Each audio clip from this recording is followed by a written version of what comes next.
అపోస్తలుల కార్యం 12వ అధ్యాయం. అపోస్తలుల కార్యం 12వ అధ్యాయం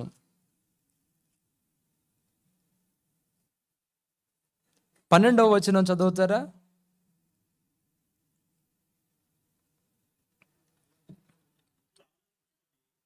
అపోస్తలుల కార్యం 12:12.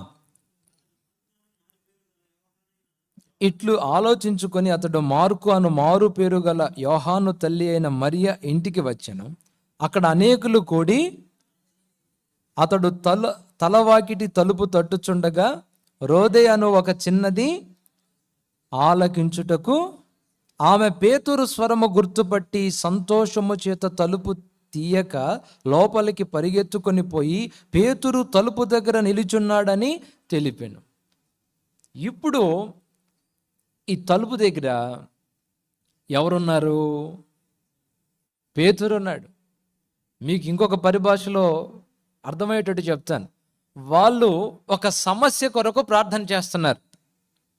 రాత్రులు నిద్ర మానుకొని ఒక పరిష్కారం దేవుని నుండి పొందాలి అని కలసి కట్టుగా అందరూ కలిసి ఒక కుటుంబంగా మారి పట్టుదలతో ఒక సమస్య తొలగిపోవాలని, దేవుని దగ్గర నుండి సమాధానం రావాలి అని ప్రార్థన చేస్తున్నారా? రాత్రి అంతా ప్రార్థన చేస్తున్నారు. వీళ్ళ ప్రార్థన ఆలకించి దేవుడు సమాధానాన్ని పంపాడు. ఈ సమాధానం తలుపు దగ్గర నిలబడి తలుపు కొడుతుంది. మీరు ప్రార్థన చేస్తున్నారు, ఇదిగో పంపాడు దేవుడు, మీ ప్రార్థనకి ప్రతిఫలంగా నేను వచ్చాను, కాస్త తలుపు తీయండి అని తలుపు కొడుతుంటే లోపల ఉన్న వాళ్ళు ప్రార్థన చేయడానికి ఇంట్రెస్ట్ ఉంది, కానీ తలుపు తీసి ఈ సమాధానాన్ని లోపలికి చేర్చుకోవడానికి కాస్తంతసేపు డిలే చేశారు. కాసేపు టైం పట్టింది. ఈ చిన్న పాప వెళ్ళి అనింది, సంతోషంగా గంతులు వేసుకుంటూ వెళ్ళి చెప్పింది, మమ్మీ డాడీ పేతురు వచ్చాడు, మన ప్రార్థనకి సమాధానం వచ్చింది, రండి తలుపు తీద్దాం. పిచ్చిదానా, పిచ్చి పట్టినట్టుంది నీకు. పేతురు ఎట్లా వస్తాడు? చెరసాల్లో సైనికుల మధ్యలో సంఖ్యల చేత బంధించబడిన పేతురు ఈ అర్ధరాత్రి ఎలా వస్తాడు? పిచ్చిదానరా, ప్రార్థన చేద్దాం. ఆ చిన్న పాప అంటది, రోదే అనే చిన్న పాప, అమ్మా కాదు, నేను చెప్పేది నిజం, మన ప్రార్థనకి సమాధానం వచ్చింది, రండి. బల్ల గుద్ది గట్టిగా 4 సార్లు చెప్తే అసలు చూద్దామని వచ్చారు. నమ్మకంతో రాలా, చూద్దాం అసలు ఈ పిచ్చి మాటలు చెప్తుందని ఎవరో ఒకళ్ళు వచ్చి తలుపు తీస్తే ప్రార్థనకి సమాధానం ఆ గడప దగ్గర ఉంది. హల్లెలూయా. ఈరోజు నువ్వు దేని కొరకు ప్రార్థన చేస్తున్నావో, దేని కొరకు మొర్ర పెడుతున్నావో, ఏ సమాధానాన్ని కోరుతున్నావో నీకు తెలుసా? నీకు తెలియకుండా ఆ ప్రార్థనకు సమాధానం నీ ఇంటి దాకా వస్తుంది. విశ్వాసము అనే తలుపుని నువ్వు తెరవాలి. విశ్వాసపు తలుపులు తెరవకుండా నువ్వు ఎంత ప్రార్థన చేసినా సమాధానం ఎలా వస్తుంది సోదరా? వీళ్ళు ప్రార్థన అయితే చేస్తున్నారు, కానీ సమాధానం వచ్చిందని నమ్మకం లేదు. ఓ పక్క ప్రార్థన చేస్తూనే విశ్వాసపు తలుపులు ధారాళంగా బార్ల తెరచి ఉంచాలి. సమాధానం కోసం ఎదురు చూస్తూ ఉండాలి. నేను చెప్పనా, చాలామంది ప్రార్థన చేస్తున్నారు, అవిశ్వాసంతో ఒక ప్రపంచాన్ని ఏర్పాటు చేసుకొని పెద్ద పెద్ద కోటలు కట్టి ఆ అవిశ్వాసపు కోటల మధ్యలో కూర్చొని దేవుణ్ణి అడుగుతుంటారు. ప్రేమ కలిగిన దేవుడు అండి, ప్రార్థన ఆలకించి సమాధానాన్ని పంపుతాడండి. వచ్చిన సమాధానాన్ని నమ్మే విశ్వాసం వీళ్ళకు ఉండదండి. ప్రార్థన అయితే చేస్తున్నారు, తలుపు అయితే తీయట్లా. తలుపు తీయకపోతే ఏం జరిగిందో తెలుసా? ప్రభు తలుపు తట్టాడు. ఎక్కడ? పరమగీతంలో. ప్రియురాలు తలుపు తీయకపోతే అక్కడే ఉన్నాడా, వదిలిపెట్టి వెళ్ళాడా? మీరు చెప్పాలి. ఇందాక వచనం చూపించాను. తలుపు తట్టాడు, తలుపు తీయకపోతే అక్కడే ఉన్నాడా, వెళ్ళాడా? పేతురు అనుకుందాం ఈ చిన్న పాప వెళ్ళి చెప్పలా. తలుపు తడుతున్నాడు పేతురు. లోపల ఉన్నోళ్ళు ఏమనుకుంటారు మీరు చెప్పండి? అమ్మ బాబు, సైనికులు వచ్చారు, పేతురుని పట్టుకుపోయింది కాక మమ్మల్ని కూడా పట్టుకెళ్ళటానికి ప్రార్థన చేస్తున్నామని సైనికులు వచ్చారు పట్టుకోవడానికి.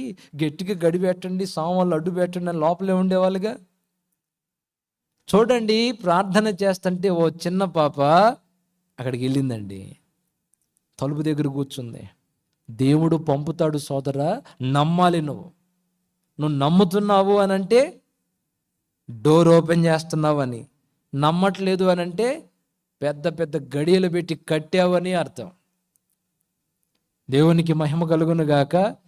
మత్తయి సువార్త 10వ అధ్యాయంలో ప్రభు చెప్పాడు, మీరేదైనా ఇంటికి వెళ్ళినప్పుడు ఇంటిలో అడుగు పెట్టగానే మీరు ఏమని చెప్తారు అని అంటే, ఈ ఇంటికి సమాధానం కలుగునుగాక అని చెప్పండి. ఆ ఇంట్లో సమాధాన పాత్రుడు ఎవడైనా ఉంటే ఆ సమాధానం ఆ ఇంటికి చేరిద్ది. ఒకవేళ ఆ ఇంటిలో సమాధాన పాత్రుడు లేడా, మీ సమాధానం మీకే తిరిగి. ఆ మాట ఉందా లేదా? ఎన్నో వచనం చెప్పండి. 10:12 అంటే చూడండి, మత్తయి సువార్త 10:12. ఆ ఇంటిలో ప్రవేశించుచు ఇంటి వారికి శుభమని చెప్పుడి. ఆ ఇల్లు యోగ్యమైనదైతే మీ సమాధానము దాని మీదకు, అది అయోగ్యమైనదైతే మీ సమాధానము మీకు తిరిగి.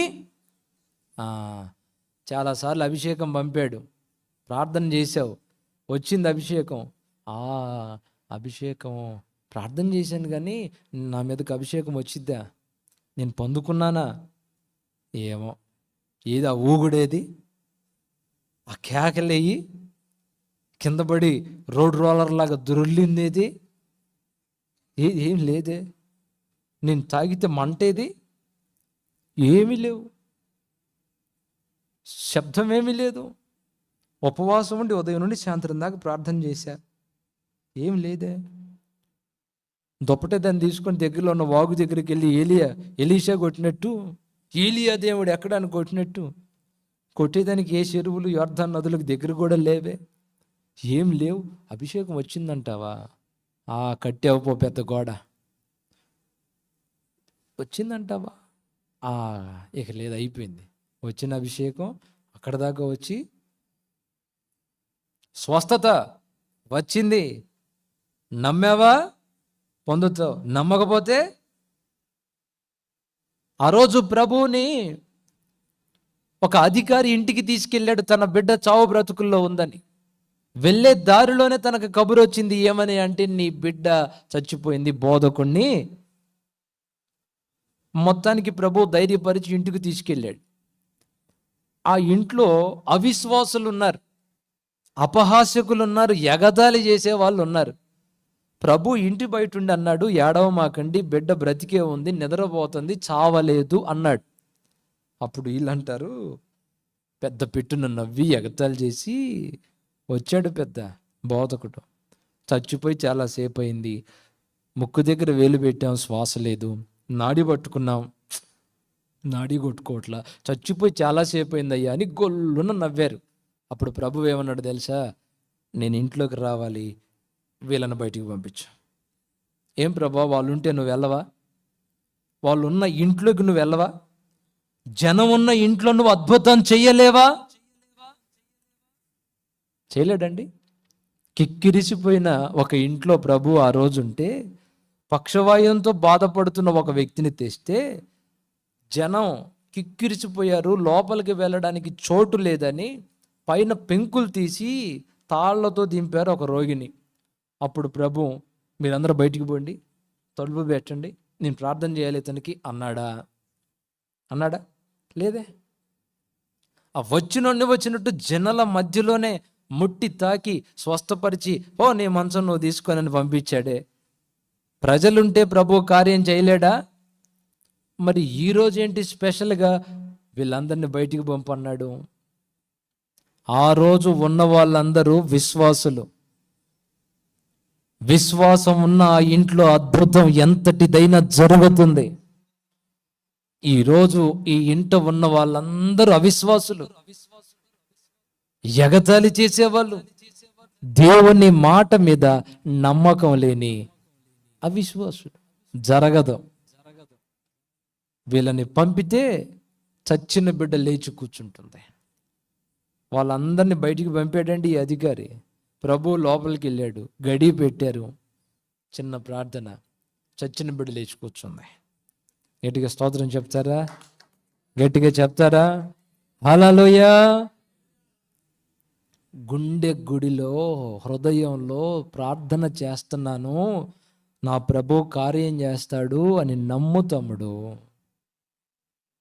నమ్మకం లేకపోతే ప్రార్థన మానుకో.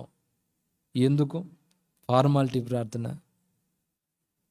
అంటే ఏదో చెయ్యమంటున్నారు కదా అని చేస్తున్నాం, కానీ ఇలాంటి కార్యాలు మా జీవితంలో జరుగుతాయా? మేము అనుకుంటుంది, మేము కోరుకుంటుంది మా జీవితంలో జరిగిద్దా? నమ్మకం ఉంటే మొర్రపెట్టు, లేకపోతే టైం వేస్ట్ ఎందుకు అనవసరం. నీ ఉపవాసము దండగే, నీ ఆన్లైటు దండగే. ఒక్కటే గుడ్డిగా నువ్వు ఏం నమ్ముతావంటే, నేను మొర్ర పెడుతున్నా, నా దేవుడు సమాధానం ఇస్తాడంతే. నన్ను బట్టి కాదు, నా దేవుణ్ణి బట్టి నేను నమ్ముతున్నా, ఆయన చేస్తాడు, జరుగుద్దంతే. నన్ను అడుగు అన్నాడంటే ఇక తిరుగులేదు దాంట్లో. హల్లెలూయా. అడుగుడి మీకు వెదకుడి మీకు అన్నాడు అనంటే చేస్తాడంతే. ఏదైనా చేస్తాడు ఆయన.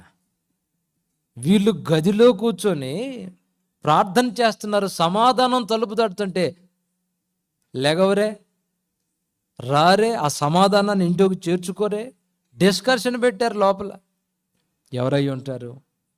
ఈ ఈ పాప పిచ్చిది, పిచ్చి మాటలు చెప్తుంది, ఇదిగో పిచ్చి మాటలు చెప్తుంది అంటున్నారు. నువ్వు దేని కొరకు ప్రార్థన చేస్తున్నావో గుర్తుపెట్టుకో.